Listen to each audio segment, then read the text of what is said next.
Good morning. You're listening to our PAC Politics podcast. Our podcast is brought to you by our United Resource PAC. We are a tax-exempt political organization. I am your host, Brittany McDowell. Thank you so much for tuning in. Guys, the last few episodes, I have been talking to you guys about stimulus checks, right? After all, our organization is focused on COVID-19 economic stimulus and relief, but I told you in the last episode, and I very well meant it, that I would not continue to just talk about stimulus checks. Today, we are going to talk about, very briefly, the $600 that are part of the, or that were part of the federal extended unemployment benefits. But I'm not going to use that phrase the rest of this episode, and we're going to get into why in just a second. We're going to talk about the impact of it. Specifically, when I look at those benefits, and I'm using air quotes in case you can't see, I want to look at who is impacting our view of that assistance and just how they're actually doing it. They're pretty crafty when you look at what's actually being done. So that said, let's dive in, let's get the show started, and I promise you it will not be as long as the last episode.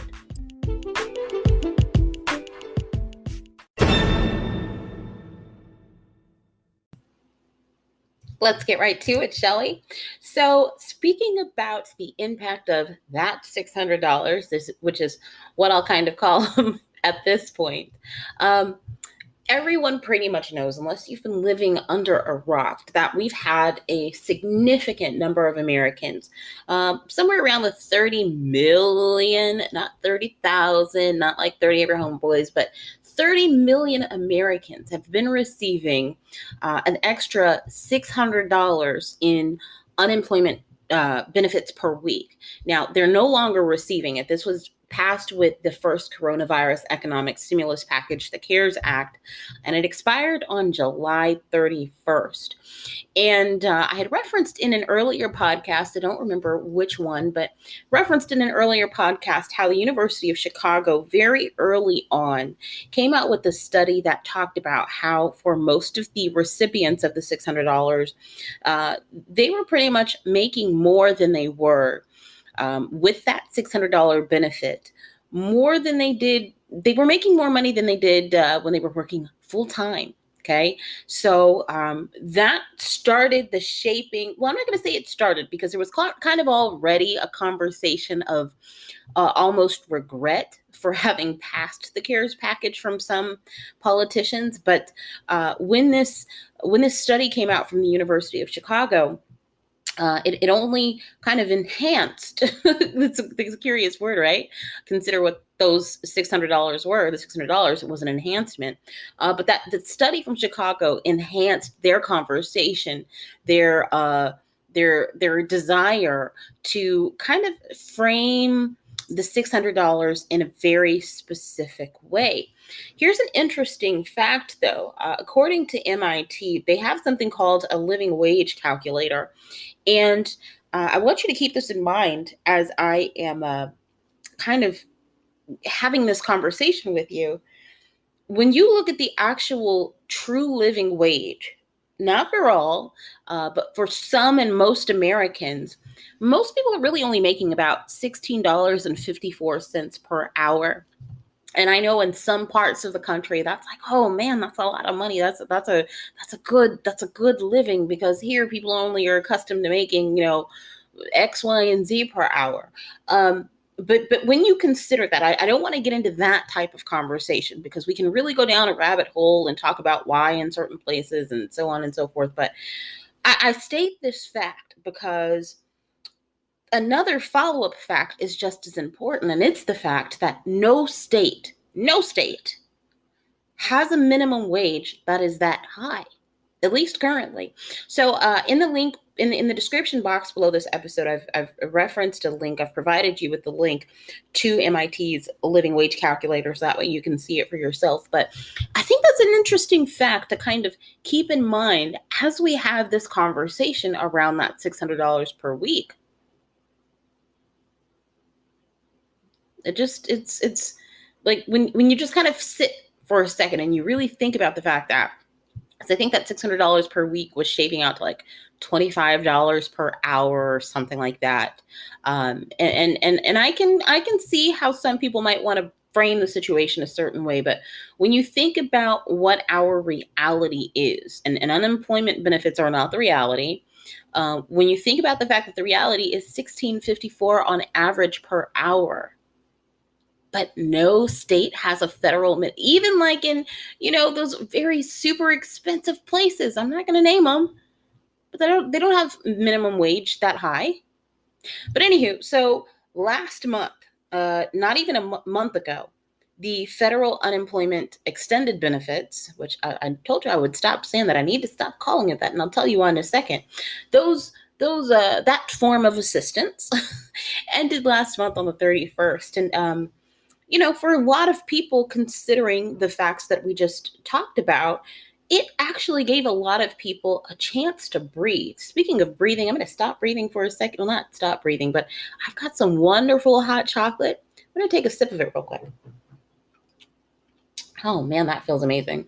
So the $600 gave a lot of people who were receiving, these 30 million people. Now, I'm not saying every person in this group of 30 million people consider this to be like some, personal form of stimulus package that they received every week. For some people, this was like a drop in the bucket compared to what they used to make. Now, another fact that we need to contend with when we have this conversation is that a majority of people who had higher paying jobs were not as negatively impacted in the form of losing their job as your lower wage workers. So again, I'm not saying that, only, low wage workers are unemployed. I'm not saying that. But I am saying that a significant majority of these 30 million individuals, these 30 million Americans, were individuals who did not make a lot of money to begin with. But so because of that, this $600 gave them a chance to breathe. And for some of them, this was like the first time they were able to save money. For some of them, this was the first time that not only were they able to buy groceries on a pretty consistent basis, but they were able to buy quality groceries. Not all of you, but some of you might know what it's like to have a situation where, yeah, you can buy groceries, but because you don't have that much, and we all know that healthier options tend to cost more, you might have money to buy groceries, but you gotta you've got to deal with the stuff that is, not necessarily as healthy because you don't have the money to get the stuff that's as healthy. But for some people, this was the first time they were able to take that trip to the grocery store and actually put things in their baskets that were healthy, that were fresh for them, and it felt really good for them. For some people, this was the first time they were able to buy that medication. Maybe they, have a prescription and they were able to buy it before, but maybe they had to ration their medication or skip doses, or maybe get a pill cutter and cut pills because they couldn't afford their medication on a regular basis. Does this apply to everybody? Was this everybody's circumstance? Absolutely not. But that was the reality for some people. For some people, all of that stuff and more was a reality. So this $600 for them created, like I said, a form of almost personal economic stimulus. And I think we need to be honest here, because if we kind of backtrack and we think about when I first started this segment and I talked about the University of Chicago study that came out, I mentioned how for some politicians, immediately after the CARES Act passed, they expressed almost regret for passing that $600. And then, oh, God forbid, when that when that study came out from UC Chicago, not UC, whoa, they're not in California, from the University of Chicago, it really solidified that feeling, and it almost emboldened them to go out there and basically campaign on the fact that, hey, these people are like taking advantage of the system. And when we're honest about what some of these people were doing, they were attempting to do something that was already being done. And what was being done, we had a new kind of version of the haves and the have-nots between those who were receiving assistance and those who were not receiving assistance. Typically when we think about the haves and have-nots in this country, you think about, or at least I'm not going to say I personally think about, but the conversation is often framed against business owners and non-business owners, or, investors and people who don't invest, things that typically will disproportionately in one way or in another allow a certain class of individuals to accumulate more wealth over another, or another group of individuals. And that said, this $600 kind of create a situation where within this class of, well, I don't want to say class because I know for, some people that can be a trigger word, but within this group of 30 million Americans, most of which, not all, most of which were already low wage earners, we fractured that group of people even more. And within that group, what we ended up doing was created infighting, where you had a group of people based on what they were hearing on the news. They heard the politicians talking about, these people, they're, making out like bandits, and, they're just, well, I mean, they didn't exactly say that, but, these people, they're getting all this money, and they're lazy, and they're opting to stay home, and there's a disincentive for them to go out there and work. Mind you, like, they're completely not paying attention to the fact that there's a pandemic out there that is like ravaging people and killing people. And I mean, it's like the equivalent of like trying to go outside and not acknowledging the fact that like Godzilla is literally standing right outside your door, right? Like with his mouth wide open, waiting for you to just come out. Speaking of which, okay, let me go down that tangent. But so we ended up with this kind of fractured infighting for kind of, I don't want to say the first time, but for the first time in like a long time. Again, you had people who, based on what they were hearing on the news, they're like, oh my gosh, you're right. These people don't, here's the word, deserve to get $600 per week. I deserve to get money because, I either, I'm still working, or I am not working because I'm retired, or I'm, have Social Security or something, but I deserve to get that money just as much as they deserve to get it.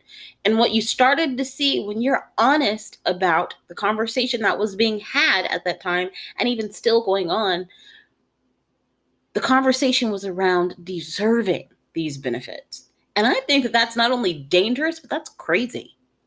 Who deserves to lose their job and need to get economic assistance from the government, from daddy government? That's like saying people deserve to get food stamps.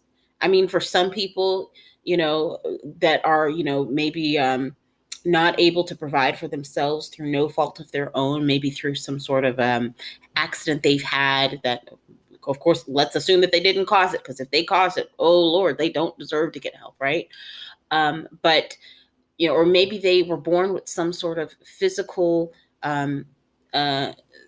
ailment that resulted in them not being as physically able as others in some capacity, right? Or mentally able as others, despite being mentally and physically able in other ways. But I just,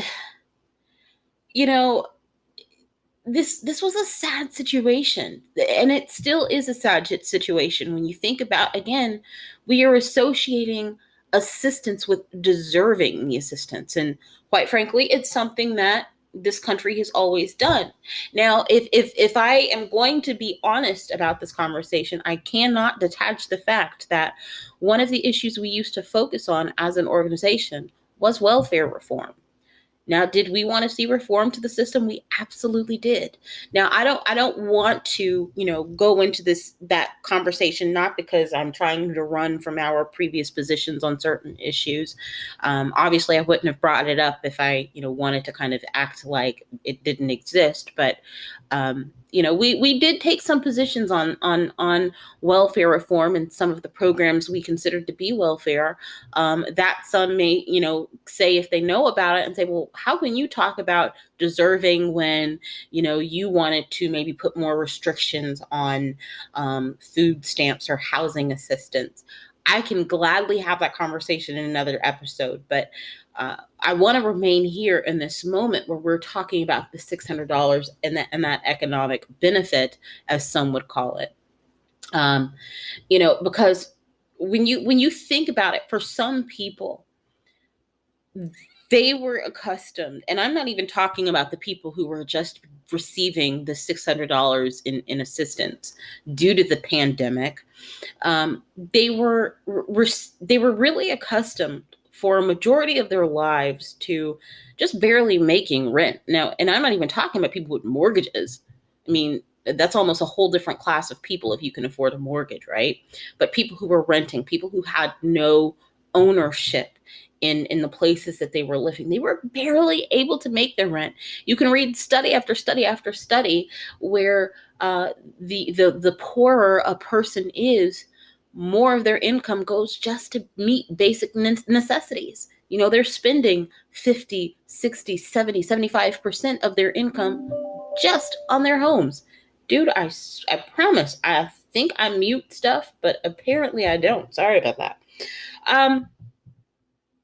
But so when you have a situation, again, where that's the case for a majority of people, or at least a significant portion of people, when you have, for that group of people who are accustomed to just barely making it, whether receiving unemployment benefits or not, and then they start seeing people who lost their job and they're getting $600, let's be honest. Let's be honest and say what this creates. This creates jealousy. And it's sad, very, very sad, that we have a situation where a pandemic and the need for economic assistance due to a pandemic is creating jealousy between Americans. And that jealousy is being stoked by politicians. That's sad. This is happening because we've had politicians frame unemployment as a reward. They've all, if you go on YouTube or listen to certain podcasts or wherever you hear them speak, you'll often hear them use words. This is one of the things that I've really learned to do. And I want you as a listener of this podcast to learn to do the same as well. They often will use words to characterize the work ethic of people, whether they're talking about the current workers who are hardworking.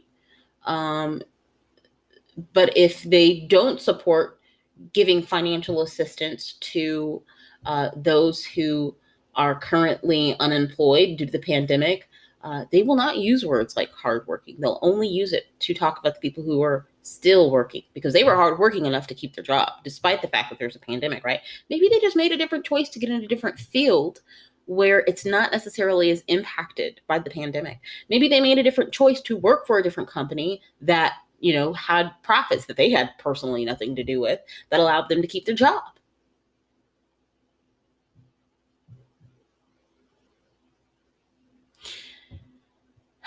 I've done comparison in previous episodes. Let me take another sip of my hot chocolate. Normally I drink coffee in the morning, but about to go on a road trip and I want to save getting coffee for the road, right?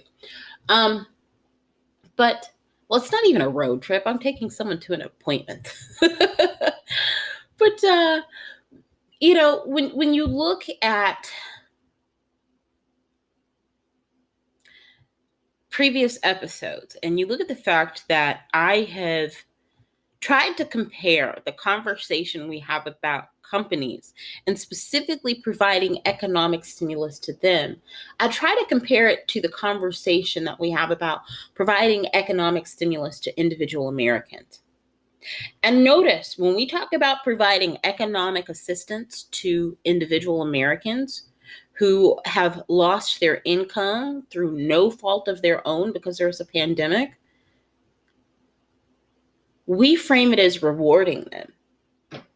But that's not done with companies. When it comes to companies, we like to call it assistance. When we have to, this is why I told you in the very beginning, I don't want to call this a benefit. I don't want to call this federal unemployment, extended federal unemployment benefits. Because when you think of a benefit, when you think about the play that's being made on the words that are being used, if I think that you're getting a benefit, oh, turn off this Bluetooth. You know what? I will be right back.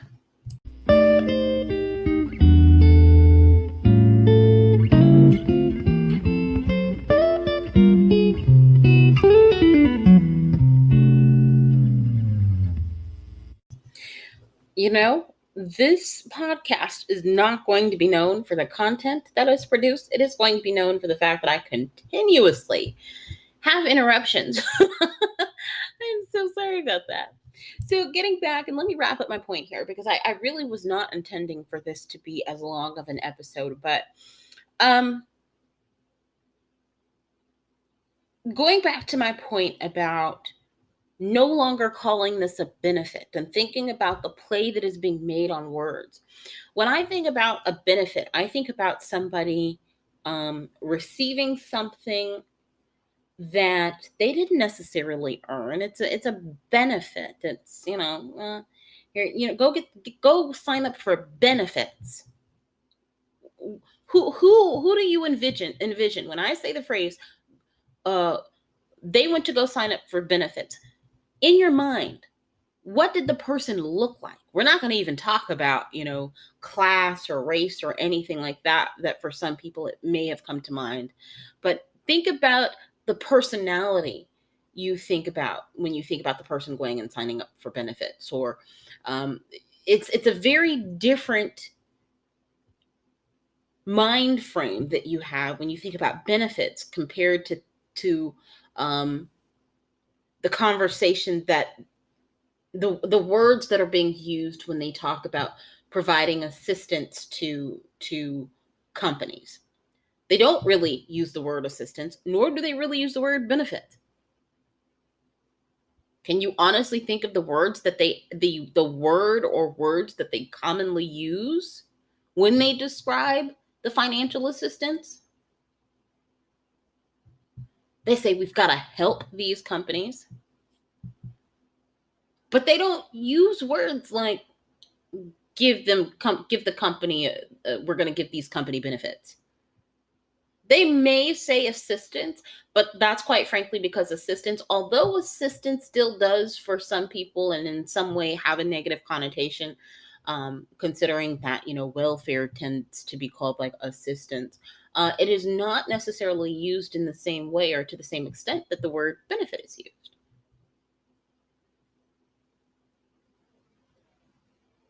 So what I think should be done, obviously you can't control what other people say, but when you have the conversation about the $600 with people, stop calling it a benefit. Stop calling it assistance, because what you are doing is the same thing that some of these politicians are doing. They are trying to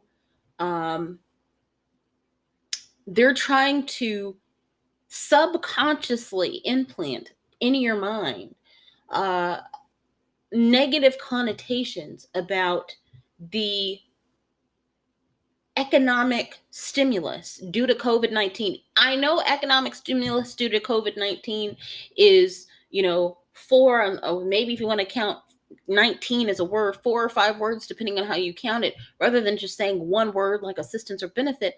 But those extra words will clearly help define what you were talking about. These people aren't going to sign up for welfare benefits. These people are getting assistance that is not assistance as we normally think of it, but it is economic stimulus relief due to COVID-19. So I'm going to get off of that, and I'm going to end with kind of this point here. I think it's sad that for a lot of people, a lot of Americans in this land of the American dream, some people will say that the American dream is dead. I don't know, but I do know that there is a dream. There is a dream that is attached to this land and its people. But in this land, its people are living paycheck to paycheck. And they've been doing that for a very long time. And because of that,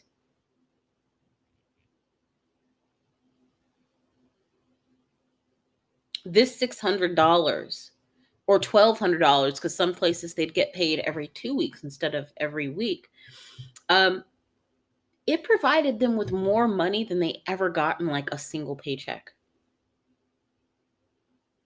These are people that, despite what some politicians, obviously, I mean, there's never a 100%, nobody is like all alike. So to say that all these people were hardworking people, I'm not going to lie to you and tell you that.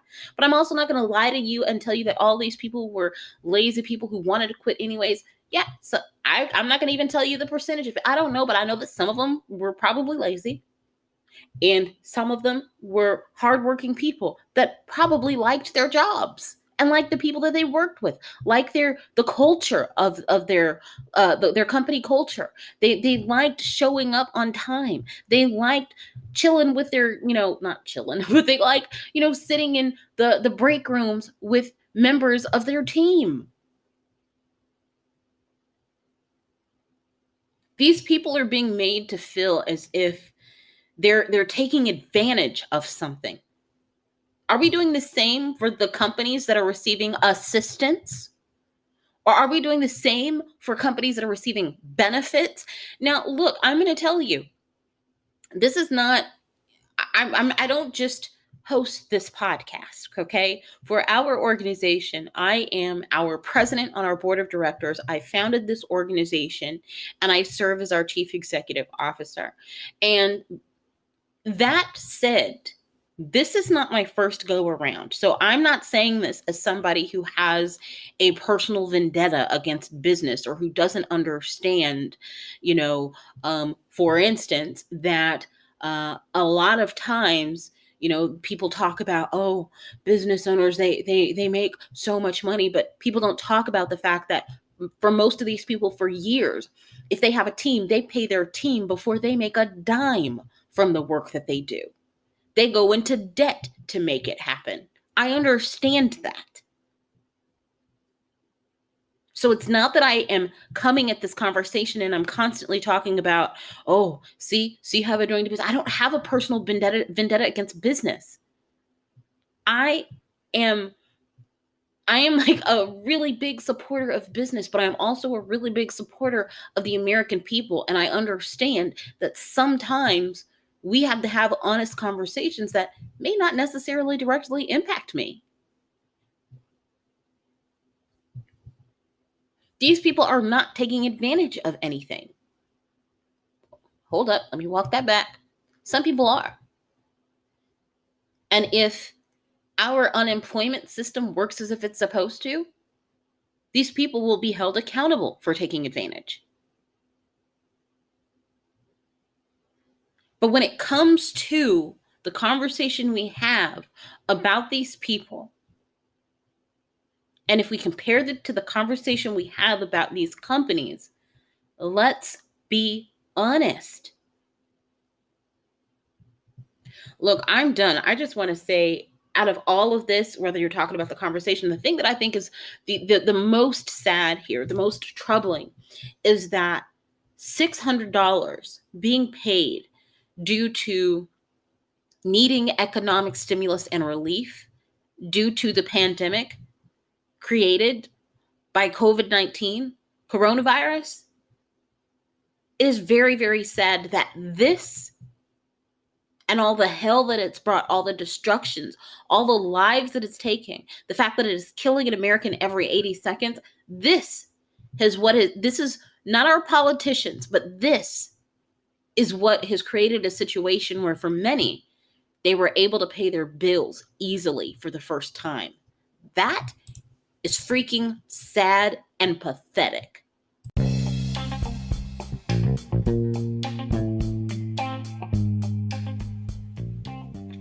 hope you're enjoying the episode so far. Be sure to check out our Facebook page, which you can find a link to it in the description box of this episode. If you come on over to our Facebook page, you'll find that we talk more about the issue of COVID-19 economic stimulus and relief. I hope to see you over there. Thanks for listening. Let's get back to the show.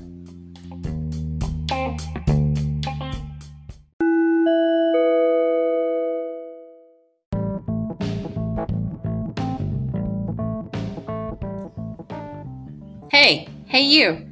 Have you checked out our website yet? You can find a link to it in the description box of this episode.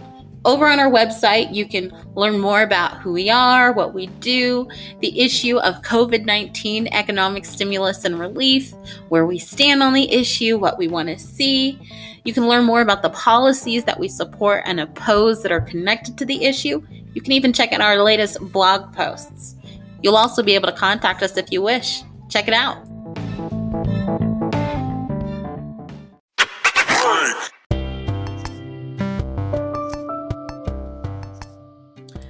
All right, so you've been listening to another episode of Our Pack Politics podcast, and I thank you so much for tuning in. If you notice, my tone and my mood, it's a little bit different than the past episodes and kind of where I've emotionally been at the end. Because like I said, this is truly sad when you think about it. But just going forward, guys, especially as we're moving into this space where some claim that we are going to reignite the conversations around economic stimulus and relief, I want you to be more aware intentionally of who is trying to impact the conversation, specifically in a subconscious way by their use of words. And I want you to be willing to contend with that. And how do you do it? By making sure you're consciously using words in a way that helps the conversation or shapes it in a more positive way, because it can be done. It absolutely can. So that said, thank you so much for tuning in to another episode of Our Pack Politics podcast. I am your host, Brittany McDowell. I will see you next Friday. And yeah, I've got to go. I've got to get to the Bay Area. So have a good day, guys. Bye-bye.